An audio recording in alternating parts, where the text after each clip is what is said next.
بسم اللہ الرحمن الرحیم۔ السلام علیکم ورحمۃ اللہ وبرکاتہ۔ میں مفتی عبدالوہاب قاسمی ایک بار پھر آپ کی خدمت میں حاضر ہوا ہوں ایک اہم مسئلے کی طرف متوجہ کرنے کے لیے۔ ایک بھائی کا سوال آیا ہے، کیا کسی کام کے لیے ہم اپنے ناخن کو بڑھا سکتے ہیں یا نہیں؟ یعنی ان کے سوال کا منشا یہ تھا کہ وہ کسی پارلر میں کام کرتے ہیں، سیلون میں کام کرتے ہیں اور ناخن وغیرہ وہاں پر بڑھاتے ہیں وہ لوگ، اور اس کے ذریعے سے کچھ اس طرح کا کوئی ان کا کام ہوتا ہے کہ جو وہ یہ بتا رہے ہیں کہ یہ مجبوری ہے، کیا اس مجبوری کی بنیاد پر ہم اپنے ناخنوں کو بڑھا سکتے ہیں یا نہیں؟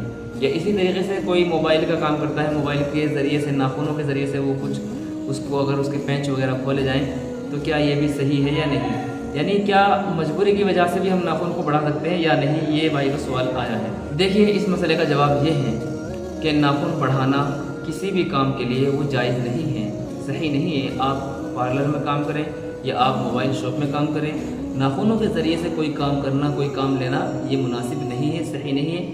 اللہ نے اس کے لیے بہت سارے ذرائع رکھے ہیں موجود، ہر کام کے لیے اس کا ایک اوزار موجود ہے، پینچ کھولنے کے لیے پیچکس موجود ہے۔ اسی طریقے سے پارلر کے اندر، بیوٹی پارلر ہو یا سیلون ہو، کچھ بھی ہو، وہاں پر اگر ناخنوں کے ذریعے سے کچھ کرنا ہوتا ہے تو اس کے لیے الگ سے وہاں پر اس کی چیزیں موجود ہیں، ساری چیزیں۔ بہرحال ناخنوں کے ذریعے سے کوئی بھی کام نہیں کیا جائے گا، ناخن بڑھانے کی اجازت نہیں دی جائے گی شریعت مطہرہ کے اندر، اس لیے کہ ایک روایت میں حضرت ابو ہریرہ رضی اللہ تعالیٰ عنہ جس کے راوی ہیں اور مشکوٰۃ المصابیح کے اندر یہ روایت موجود ہے، تو فرمایا کہ الفطرۃ خمس، کہ انسان کی فطرت جو ہے وہ 5 چیزیں ہیں، کہ جس میں سے ایک چیز ہے تقلیم الاظفار، یعنی ناخنوں کو کاٹنا، ناخن تراشنا، ناخن کو کاٹنے چاہیے۔ اسی طریقے سے اور بھی اللہ کے نبی صلی اللہ علیہ وسلم نے کئی موقع پر، جس میں صحیح بخاری شریف کے اندر اور اسی طریقے سے صحیح مسلم کے اندر بھی یہ روایت موجود ہیں کہ اللہ کے نبی صلی اللہ علیہ وسلم نے ناخن بڑھانے کو منع فرمایا، ناخن کاٹنے کا حکم دیا ہے۔ ان تمام روایتوں کے ذریعے سے ہمیں معلوم ہوا ہے کہ ناخن بڑھانا صحیح نہیں، ناخن کو کاٹنا چاہیے۔ تو اس کی ترتیب یہ لکھی ہے علماء نے کہ ہر جمعے کے دن ناخن کاٹ لے جائیں، ہفتے میں 1 مرتبہ ناخنوں کی صفائی کر لی جائے، یعنی ناخن تراش لے جائیں۔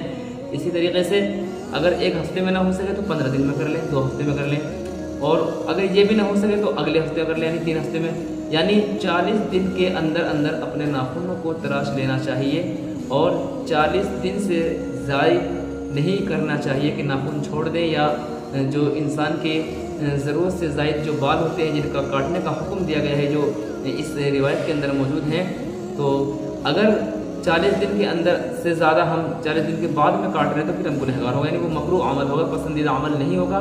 40 دن کے اندر 40 دن سے پہلے ہی ناخنوں کو کاٹ لیا جائے۔ تو کاٹنے کا حکم فرمایا گیا ہے، ناخن کو بڑھانے کا حکم نہیں دیا گیا ہے۔ تو ہم ناخن کاٹ لیں گے، ہم ناخن کو نہیں بڑھائیں گے۔ اور سائنٹیفکس بھی بہت سارے اس کی خرابیاں ہیں کہ ناخن بڑھانے سے بیماریاں پیدا ہوتی ہیں، بیماریاں چل رہی ہیں جو آج ہم نہیں جانتے ہیں، جن کو ہمیں پتہ بھی نہیں ہے، لیکن بیماریاں ہمارے اندر موجود ہیں، اس لیے کہ ہم نے ناخن بڑھا رکھے ہیں۔ تو اس لیے یہ تھا آج کا مسئلہ۔ آپ لوگ اس مسئلے کو اور بھی زیادہ شیئر کیجئے مسلمان بھائیوں کے پاس، تاکہ وہ جو ناخن بڑھاتے ہیں اور اس کو ضروری سمجھتے ہیں، کہ مجبوری سمجھتے ہیں کہ ناخن بڑھانے سے ہمارا کام ہو رہا ہے، تو وہ باز آ جائیں اور صدقہ جاریہ بن جائے آپ کے لیے۔ تو امید ہے بات آپ کی سمجھ میں آ گئی ہوگی۔